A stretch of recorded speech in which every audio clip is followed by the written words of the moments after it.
In the deserts of Arabia, an insurgency war was raging years before I got to France. Tribes of Bedouins had united to fight a war that was very different from the one we fought in the trenches.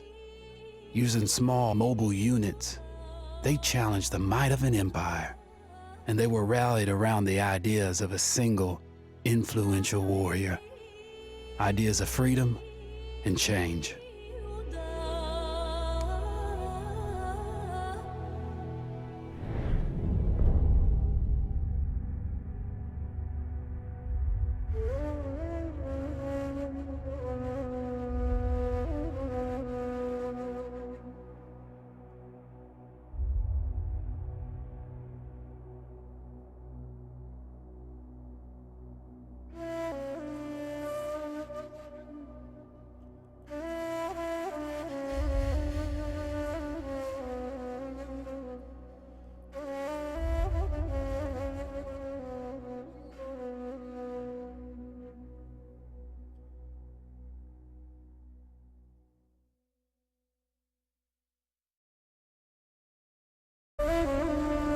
The Arabian Desert, a vast ocean of drifting sands and scorched, sun-baked rocks.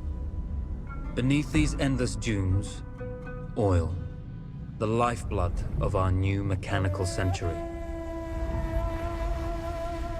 For more than 400 years, the Ottoman Empire has ruled these lands, controlling all that's to be found here.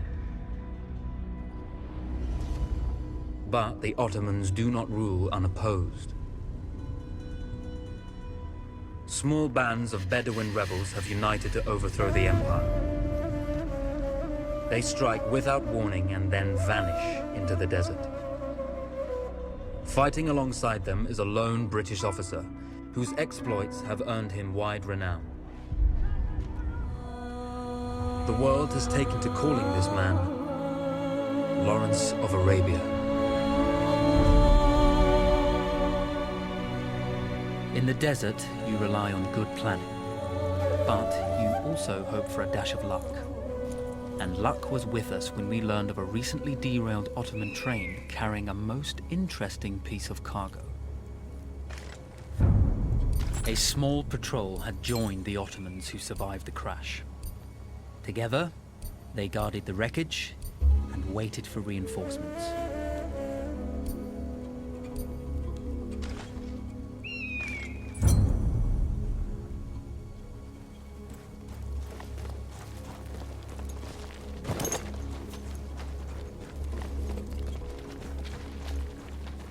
A lone fighter has just one advantage over a large enemy force.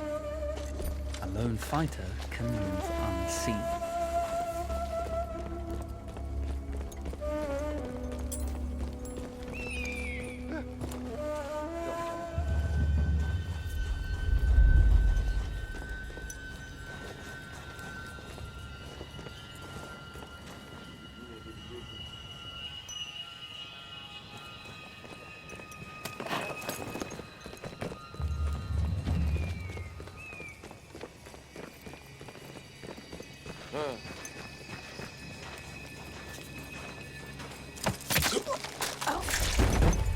The tribesmen fought unconventionally, using weapons they knew well.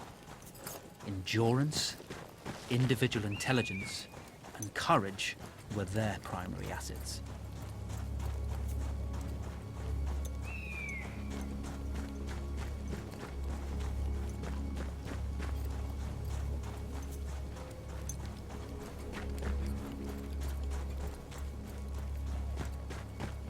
Koku ne lan? Oradaki!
Ciddiyetini bozma. Tamam. It's over.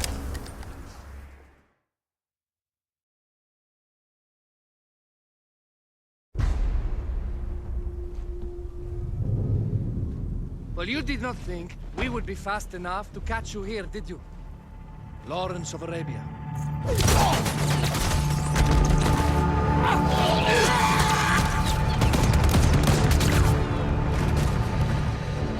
Actually, I was rather depending on it. Lawrence.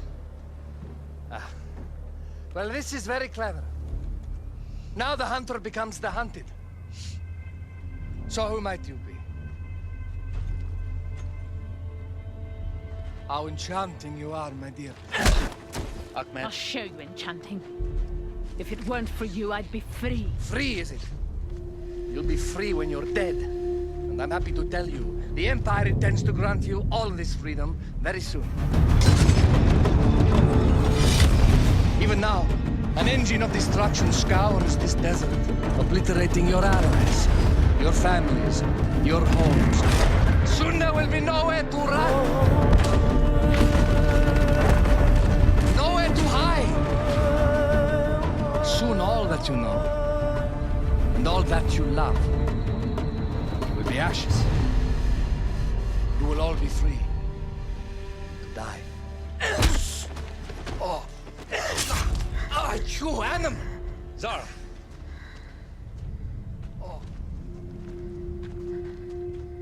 Now, I understand that you would like nothing more than to strip the flesh from that man's feet and send him off into the desert naked to die. But think about it. You're right. I'm sorry. My friend here, she can be a little brusque. You're going to tell me how to lie to your train, so we can lure it into a trap and destroy it. Impossible. To even begin to talk to that train, you would need an entire book of communication codes. Oh, like this one, you mean? You can never stop the progress of machines. One day, the whole world will take your lands and the precious black gold beneath its sands. We shall see, my friend.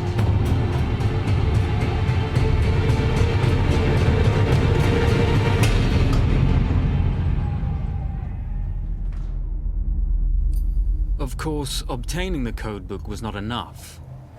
To destroy this Iron Dragon, this Canavar, as the Ottomans had named it, we had to send it 3 encrypted messages telling it to stand down. There were Ottoman outposts scattered along the railroad tracks. The commanders there carried high-priority message capsules. We had to use those to send our orders. Infiltrating the village wouldn't be easy. A full detachment of Ottoman soldiers had occupied it. The Ottomans had chosen an isolated location for their desert outpost. It seemed lightly defended. It was also well stocked with arms and equipment. The ancient ruins were all that remained of a civilization now lost to time. The Ottoman Empire brought in the modern world with a host of armored vehicles and field guns. 3 commanders to eliminate, 3 personal message capsules to be stolen, and then sent with our false orders. How Zara tackled this dangerous and audacious mission was up to her. The Bedouin treasured their horses, and in return, those animals granted their riders unparalleled speed and mobility.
neler yaptık.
Başının kafaya inse bir şarapnel.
single order wouldn't be enough.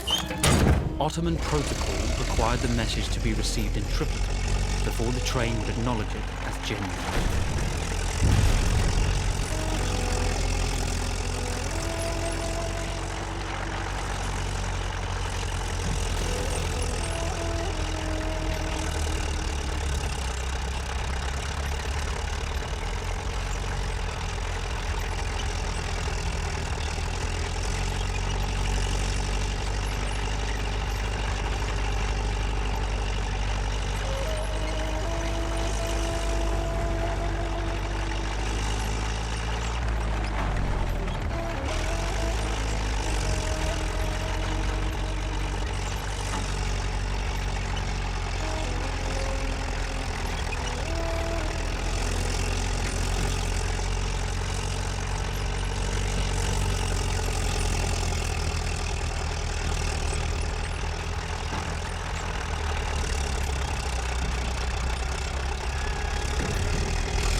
We were putting a great deal of trust in Zara's capabilities, but I had complete confidence that she would carry the day.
You see, the message had already been sent, my dear. No, not the message you would have wanted. Lawrence was such a good host. It almost seemed rude to escape. I made sure to note the location of Lawrence's camp, of course. Which means... the train knows too. Twice, you told that train everything was clear. But... I told it exactly where to attack.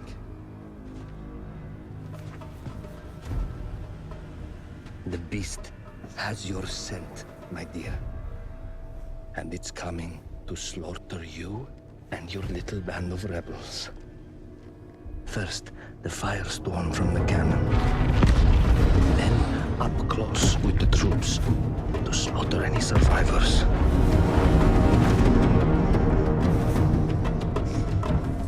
The legend of Lawrence of Arabia dies tonight.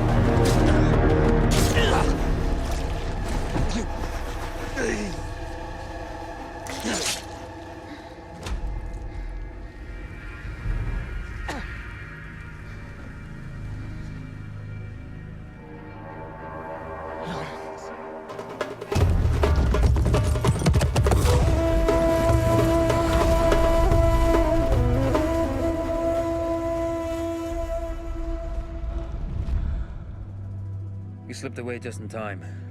Tilkitchi was a fool to think we'd ever stay after he escaped. The carnival won't stop hunting us. No, it won't. Let me think. The train's coming a long way. So it'll have to stop to take on water. That's where we strike. Agreed. I'll deal with any sentries, then rig explosives on the track. Yes, and I'll rally our fighters. When I blow the lines, the train will be trapped. So when you hear the blast, you need to attack them with everything you have. It's good. But you know that there's a chance the men may not come. You may set off those explosives and find you're out there all alone. You know that. I guess I won't know either way until I set it off.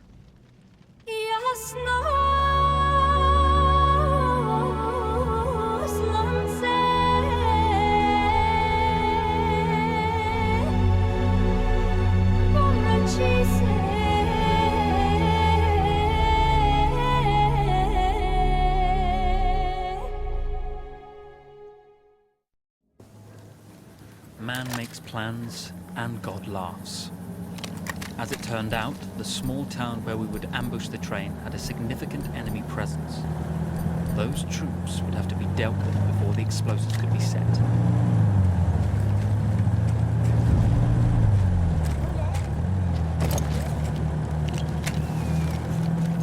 Başkasına anlat.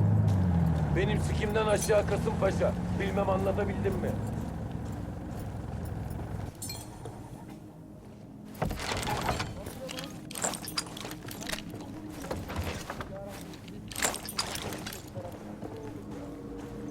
Ben o komutanın ta... Sen onu biçersin.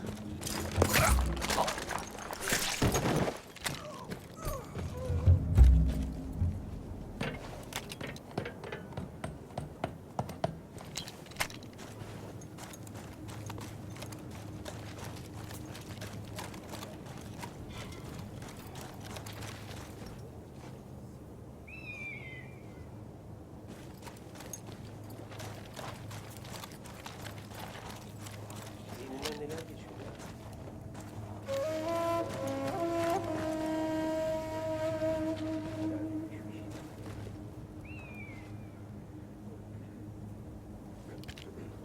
kardeş? Her şey yolunda mı? Bu mıntıka niye hep bana denk geliyor lan? İşin gücün kaygılarla. Zihninden neler geçiyor birader? Bir şey de iyi gitmez mi ya? Burası ne uğursuz bir yermiş lan. Bak kötü bir şey birader.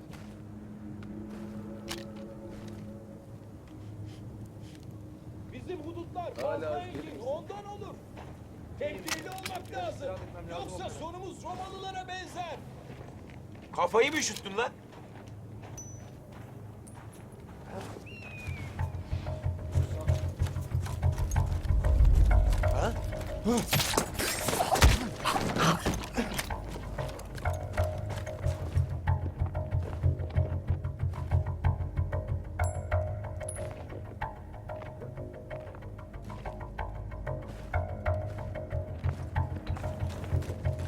Ne olur ne olmaz sen bana göz kulak ol.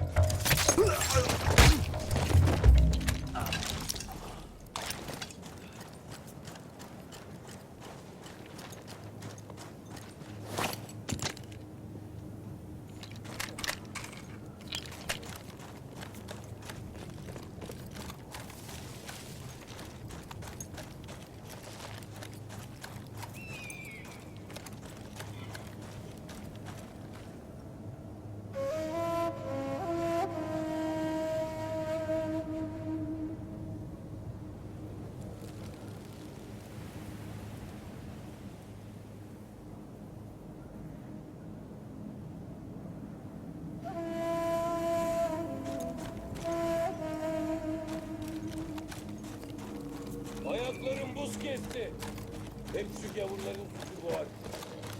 Kafayı mı üşüttün lan? Those troops in the village had to be dealt with before we could push on with our plan to destroy the train.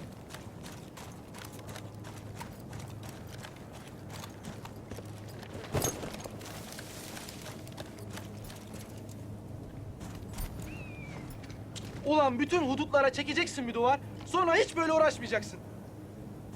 Benimle konuşma. Bir cenabetlik var sende. Ha? O ne? Uyanık ol.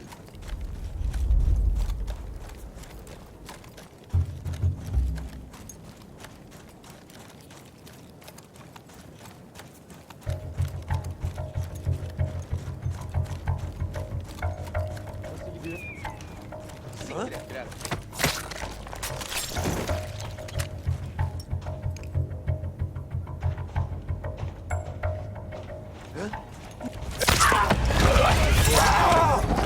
Tecavüzler burada.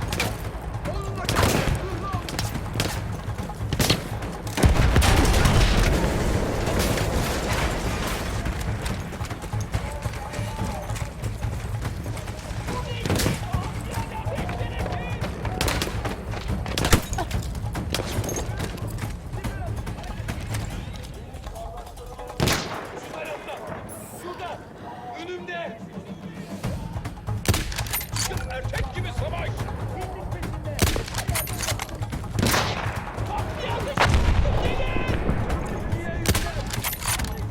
Dur ulan! Taarruzcu vuruldu! Taarruzcu vuruldu! Çık ortaya!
Acele kardeşim.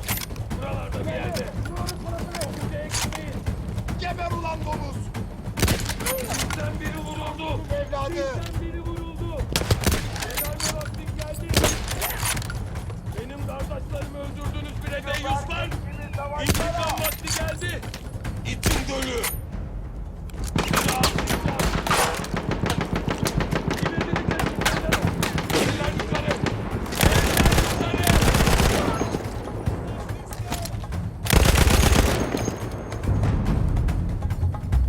Once Zara secured the town, the trap could be set for the arriving train.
Vengeance can be a sweet or bitter brew.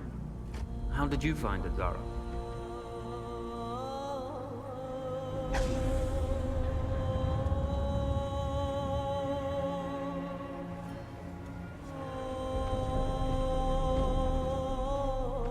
And you're right, we do need to think bigger, act bigger. Maybe even the Suez Canal.